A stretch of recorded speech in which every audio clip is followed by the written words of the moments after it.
Assalamualaikum warahmatullahi wabarakatuh. Oke, baiklah, kembali dengan saya Yaiza Yulita dari Tadris Matematika UIN STS Jambi. Pada video pembelajaran kali ini kita akan membahas tentang kekongruenan dan kesebangunan kelas 9. Tujuan pembelajaran ini adalah untuk agar siswa dapat mengidentifikasi kekongruenan dan kesebangunan antar bangun datar dan juga menyelesaikan masalah yang kontekstual dan berkaitan dengan kehidupan sehari-hari. Oke, yang pertama kita akan membahas tentang kekongruenan. Nah, ayo kita lihat gambar satu pada gambar berikut ini.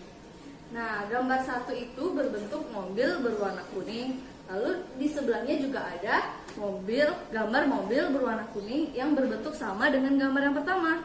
Nah, apakah berbentuk sama? Apakah kedua gambar ini berbentuk sama? Ya, keduanya berbentuk sama. Apakah kedua ukurannya sama? Ya, kedua ukurannya juga sama. Nah, ayo kita lihat gambar yang kedua. Nah, di sebelah kirinya ada kursi berwarna coklat. Nah, dan di sebelah kanannya juga ada kursi berwarna merah. Apakah kedua kursi ini berbentuk sama? Ya, kedua kursi ini berbentuk sama. Apakah kedua kursi ini juga berukuran sama? Ya, kedua kursi ini berukuran sama. Jadi kedua gambar tadi, gambar 1 dan 2 itu menunjukkan kekongruenan. Nah, untuk itu dengan contoh tadi kita bisa tahu apa itu kongruen dan sifat-sifatnya. Ayo kita lihat slide berikut ini. Dari contoh tadi kita tahu kongruen adalah dua benda bangun datar yang sama persis. Dengan kata lain syaratnya dia besar sudut yang bersesuaiannya sama besar dan panjang sisi bersesuaiannya juga sama besar. Itulah pengertian dari kekongruenan. Nah, selanjutnya ayo kita lihat gambar yang pertama. Itu ada gambar dua trapesium yang dia berbentuk sama dan juga berukuran sama. Ayo kita lihat di situ, apakah panjang-panjang sisinya sama? Ya, sama. Apakah juga besar-besar sudutnya juga sama? Ya, juga sama.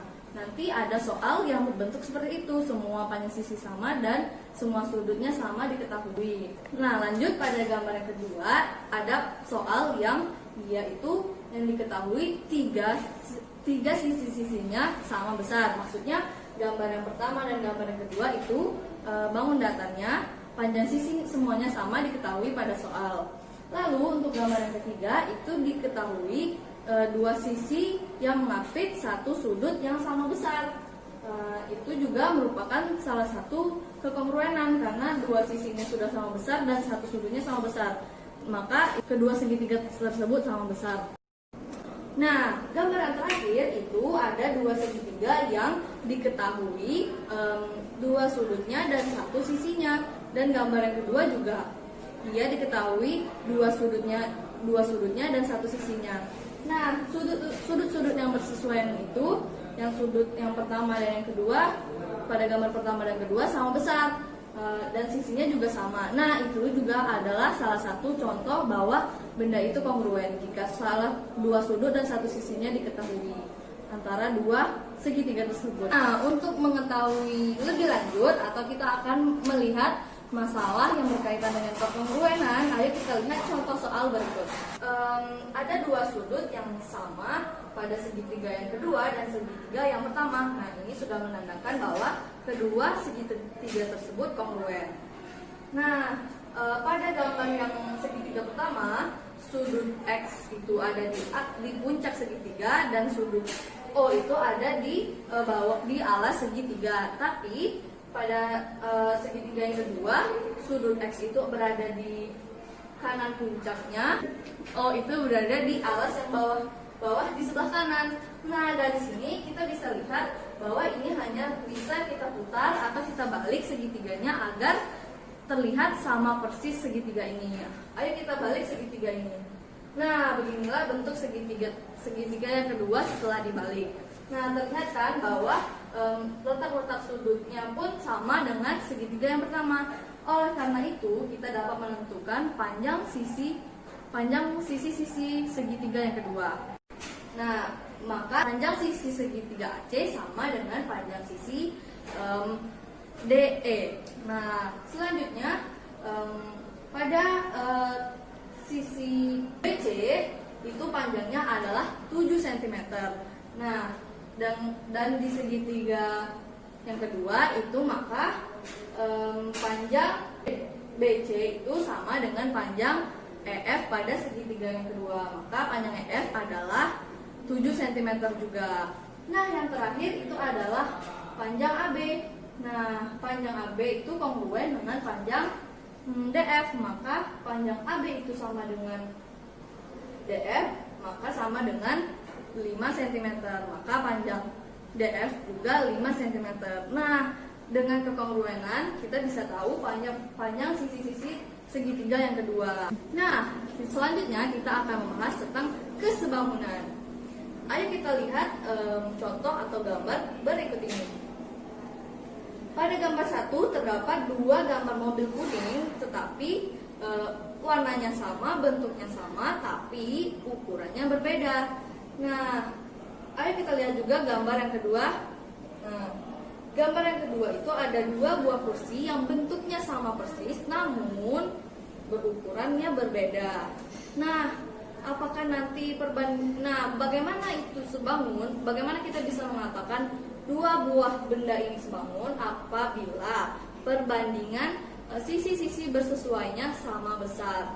Nanti akan dijelaskan lebih rinci pada contoh soal. Pada segitiga yang kecil kita bisa lihat panjang sisi tegaknya, tingginya adalah 4 cm, alasnya 3 cm, dan garis miringnya adalah hipotenusanya adalah 5 cm. Hipotenusa itu sama dengan garis miring pada segitiga siku-siku. Nah, sedangkan yang digambar yang kedua itu dia 2 kali lebih besar daripada gambar yang pertama. Kenapa? Karena kita bisa lihat di sini panjang tingginya adalah 8 dan alasnya adalah 6 dan sisi miringnya adalah 10. Nah, ayo kita bandingkan sisi-sisi bersesuaian pada 2 segitiga tersebut. Nah, pertama kita lihat alas segitiga yang pertama. Alas segitiga yang pertama adalah 3, kita bandingkan dengan alas segitiga yang kedua adalah 6. Sama dengan tinggi segitiga yang pertama adalah 4 dibandingkan dengan segitiga yang kedua 8. Maka 4 dibanding 8. Lalu kita buat sama dengan sisi miring segitiga yang pertama adalah 5, kita bandingkan dengan sisi miring segitiga yang kedua adalah 10. Nah, coba kita lihat apakah semua perbandingannya sama? Oke, kita sederhanakan. 3 dibagi 3 adalah 1, 6 dibagi 3 adalah 2. Maka perbandingan yang pertama itu 1:2 untuk alasnya. Kita lihat lagi perbandingan untuk yang tingginya, 4 dibagi 8. 4 dibanding 8 itu sama dengan 1:2.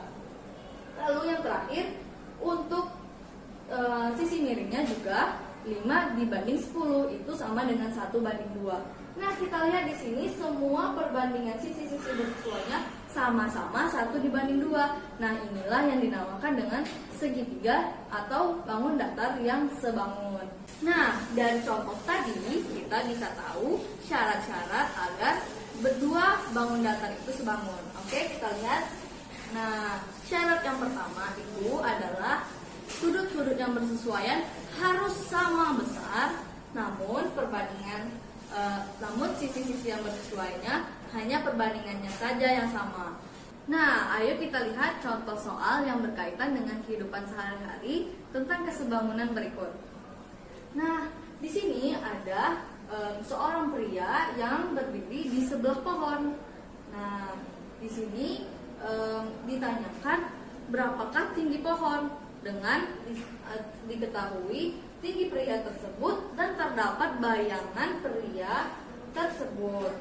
Nah, di sini juga pada gambar pohon tersebut yang akan kita cari itu tinggi pohonnya dan diketahui panjang bayangan pohon tersebut. Nah, ini bisa kita gunakan konsep kesebangunan untuk mencari tinggi pohon tersebut. Nah, bisa kita lihat tinggi pria ini dan bayangannya membentuk sebuah segitiga sama siku. Begitu pula dengan tinggi pohon tersebut dengan panjang bayangannya juga membentuk sebuah segitiga sama siku. Nah, ayo kita buat gambar segitiga siku-siku dari kedua ilustrasi tadi. Nah, beginilah gambar segitiga yang kita dapat dari animasi tadi. Yang pertama, kita ubah dulu yang awalnya tadi panjang tinggi, yang panjang bayangannya menggunakan satuan meter, kita ubah menjadi sentimeter. Nah, beginilah dia ukuran segitiga siku-siku yang kita dapat. Nah, tinggi pria tersebut adalah 170 cm, maka tinggi segitiga siku-siku yang pertama juga 170 cm. Lalu, panjang bayangan laki-laki tersebut 200 cm. Nah, berarti nanti alas dari segitiga siku-siku tersebut juga 200 cm. Lalu yang kedua, kita lihat yang akan kita cari itu adalah T atau tinggi pohon ini. Kita tandai dengan variabel T, dan alasnya kita ketahui yaitu panjang bayangan pohon tersebut adalah 5 meter. Maka nanti panjang alas dari segitiga siku-siku yang kedua adalah 500 cm. Nah, ayo kita cari berapakah panjang tinggi pohon tersebut dengan konsep perbandingan sisi-sisi bersesuaian dari kesebangunan. Yang pertama, kita bandingkan dulu panjang bayangan pria tersebut atau alas segitiga yang pertama dengan alas segitiga yang kedua atau panjang bayangan pohon. Maka dia adalah 200 dibanding 500. Nah, sama dengan tinggi pria tersebut atau tinggi dari segitiga siku-siku yang pertama yaitu 170. Kita bandingkan dengan tinggi pohon yang akan kita cari atau tinggi dari segitiga yang kedua yaitu T. Nah, dari sini kita gunakan konsep perkalian silang. Yang pertama itu adalah 200 dikali T. Kita silangkan perkaliannya. 200 kali T sama dengan 500 dikali 170. Nah, lalu 200 T itu sama dengan 500 dikali 170 itu adalah 85.000. Maka nanti T atau tinggi pohon adalah 85.000 dibagi 200. Maka hasilnya 425 cm. Maka dari sini kita bisa mengetahui tinggi pohon tersebut adalah 425 cm atau 4,25 meter. Nah, begitulah penggunaan konsep kesebangunan dalam kehidupan sehari-hari atau masalah yang ada di sekitar kita. Nah, banyak lagi kegunaan dari konsep kekongruenan dan kesebangunan ini. Salah satunya adalah nanti dalam pembuatan peta dunia atau peta lainnya. Dari sini kita lihat perbedaan antara kesebangunan dan kekongruenan. Kalau kekongruenan bentuknya sama persis, sudutnya sama besar dan ukurannya pun sama besar. Sedangkan kesebangunan dia sudutnya juga sama besar, sudut bersesuaian sama besar, namun sisi-sisi bersesuaiannya tidak sama besar atau perbandingannya saja yang sama. Nah, sekian video pembelajaran dari saya tentang kekongruenan dan kesebangunan. Semoga bermanfaat. Terima kasih. Wassalamualaikum warahmatullahi wabarakatuh.